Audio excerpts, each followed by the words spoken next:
Good morning friends, स्वागत है आप सबका मेरे YouTube channel mom study vlog में। तो जैसे कि आप लोगों का रिक्वेस्ट था कि मैं अपना डेली रूटीन आप लोगों के साथ शेयर करूं, तो आज मैं आप लोगों के बीच मेरी डेली रूटीन शेयर कर रही हूं। तो सबसे पहले मैं सुबह उठती हूं और उठ कर के सबसे पहले मैं अपना फेस वॉश करती हूं, क्योंकि माना जाता है कि सुबह उठ कर के सबसे पहले मुंह धोना चाहिए, क्योंकि रात भर का जो हम थके हुए रहते हैं तो माइंड फ्रेश नहीं रहता। तो इसीलिए चेहरा धोने से क्या होता है ना, फ्रेशनेस आती है। तो उसके बाद मैं उठ कर के आती हूँ किचन में। साफ़ सफाई करने के बाद मेरा सबसे पहला काम होता है सब्ज़ी बनाना, क्योंकि रिया को और रिया के पापा को सुबह में मुझे जल्दी भेजना होता है। तो इसीलिए मैं सबसे पहले सब्ज़ी बनाती हूँ। तो सब्ज़ी मैं एक्चुअली हीटर में ही बनाती हूँ, तो सब्ज़ी मेरा बनते रहता है। उसी के साथ साथ मैं आटा भी लगा देती हूँ, क्योंकि मैं चाहती हूँ कि सारा काम मैं ख़त्म करूँ, उसके बाद रिया को उठाऊँ। इसीलिए साथ में आटा भी लगा देती हूँ। और आटा लगा कर के मेरा सब्ज़ी भी उधर होते रहता है, और मैं रिया के लिए और रिया के पापा के लिए, दोनों के लिए रोटी बनाती हूँ। तब जा कर के मैं रिया को उठाती हूँ। फिर उसको उठाने के बाद ब्रश करवाती हूँ, नहलाती, खाना खिलाती हूँ, और यहाँ पर उसके लिए टिफ़िन और रिया के पापा के लिए और रिया के लिए पानी बोतल में भर देती हूँ। उसके बाद रिया को टिफ़िन वगैरह डाल के अच्छे से रेडी करके उसे स्कूल भेजती हूँ। उसके बाद मेरा काम होता है अपना रूम को समेटना, क्योंकि रिया के पापा और रिया के रहते में रूम समेटना इम्पॉसिबल है। इसलिए उनको भेजने के बाद ही मैं अपना रूम को अच्छे से समेटती हूँ। जो भी कपड़ा वगैरह रहता है वो समेट के फिर झाड़ू लगाती हूँ, सारा रूम को, हॉल को और बाहर भी।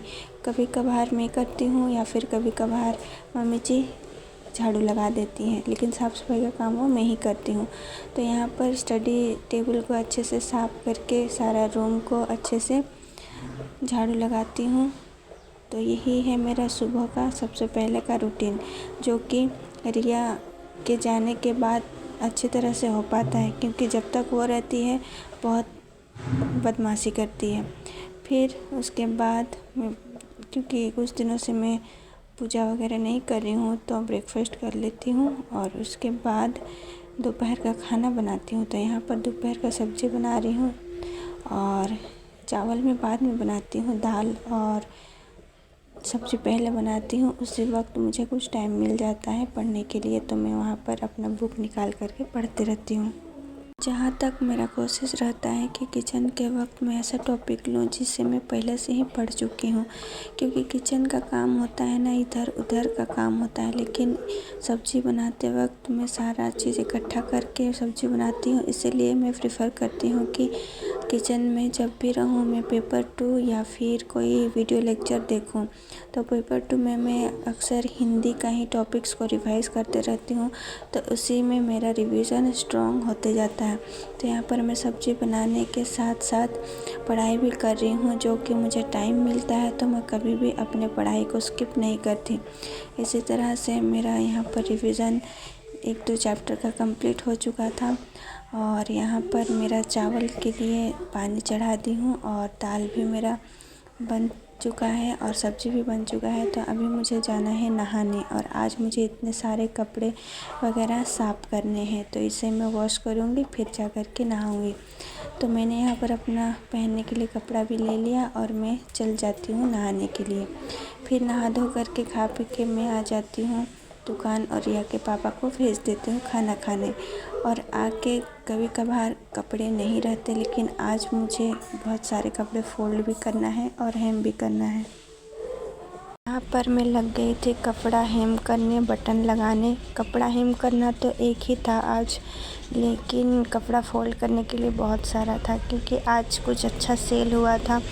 तो मैं अब यहाँ पर लग गई थी कपड़ों को फोल्ड करने। सारा और बिखरा हुआ था कपड़ा। मेरा डेली का रूटीन यही रहता है दुकान में कि हेम करना रहता है कपड़ा तो हेम करती हूँ, उसके बाद आकर के कपड़ों को फोल्ड करती हूँ। तो यही सब के चलते कभी कभार दुकान में मुझे पढ़ाई करने का मौका नहीं मिलता, लेकिन कोई बात नहीं, ये भी तो एक काम ही है और ये हमारा रोजी रोटी है, तो ये तो करना बनता ही है। हस्बैंड का मदद करना, जब हस्बैंड इतना सपोर्टिव है तो उनका मदद करना तो बनता ही है। तो मुझे कोई रिग्रेट नहीं होती, खुशी भी होती है कि चलो आज हमारा सेल अच्छा हुआ, भले पढ़ाई नहीं कर पाए तो क्या हुआ, लेकिन सेल तो अच्छा हुआ। फिर उसके बाद या स्कूल से आ जाती है तो 3 बजे लगभग वो स्कूल से आती है। कभी कभार वो बहुत नखड़ा भी लगाती है। आज शायद वो पापा को कुछ लेने बोली, आई थिंक कलर पेंसिल और ड्राइंग बुक, तो उनके पापा नहीं ले दिए, तो इसीलिए वो थोड़ा आज नाराज़ थी।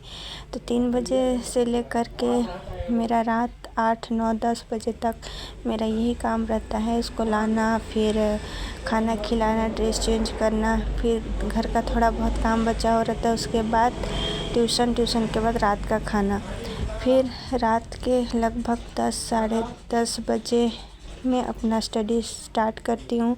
तो आज मैं कर रही हूँ झारखंड में जनजातीय विद्रोह।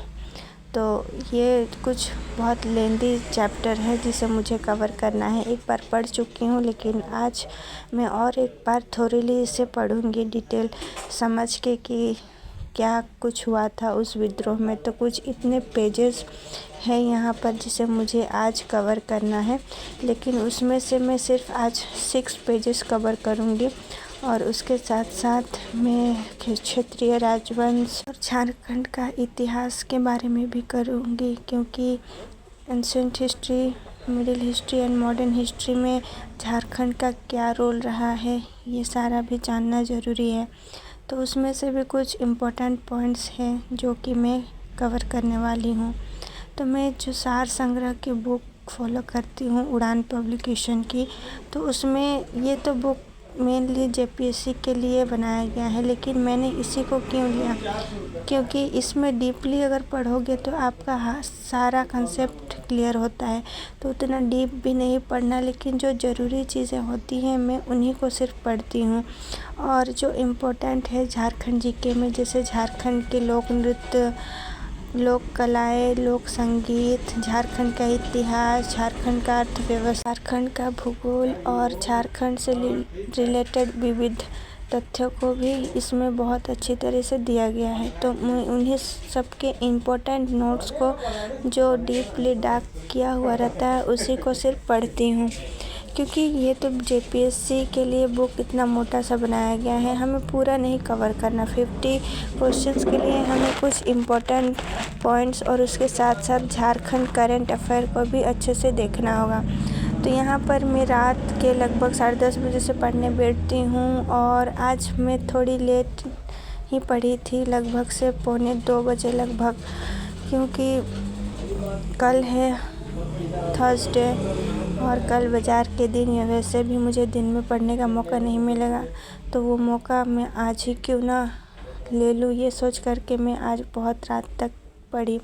आप लोग बहुत में से कोई ऐसे कमेंट किए होंगे कि आप सुबह में क्यों नहीं पढ़ती। मैं सुबह में भी पढ़ती हूँ, अगर कभी रात में लेट नाइट स्टडी नहीं हो तो मैं सुबह उठ कर के पढ़ लेती हूँ, लेकिन कोशिश करती हूँ कि रात में ही पढूँ, कि दिन में तो वैसे भी वक्त नहीं मिलता पढ़ने को, और रात को भी गवा दूँ तो वो मेरे लिए ही नुकसानदायक होगी।